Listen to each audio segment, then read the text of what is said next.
പിന്നെ മനസ്സിലാക്കുക എന്ന ദൗത്യം ഏറ്റവും വ്യക്തമായും സ്പഷ്ടമായും നടക്കുന്നത് അല്ലാഹുവിന്റെ വചനങ്ങളിലൂടെ അല്ലാഹുവിലേക്ക് യാത്ര ചെയ്യുമ്പോഴാണ്. ശുദ്ധ ഖുർആനിലൂടെ ഇഖ്റ ബിസ്മി റബ്ബിക്കല്ലദീ ഖലഖ ഖലഖൽ ഇൻസാന മിൻ അലഖ്.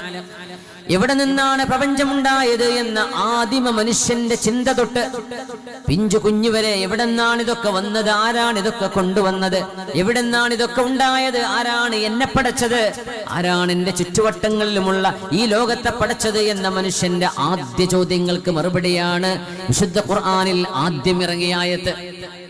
ഇഖ്റ ബിസ്മി റബ്ബിക്കല്ലദീ ഖലഖ്. വായിക്കണേ ബിസ്മി റബ്ബിക്, അങ്ങയുടെ രക്ഷിതാവിന്റെ നാമത്തിൽ.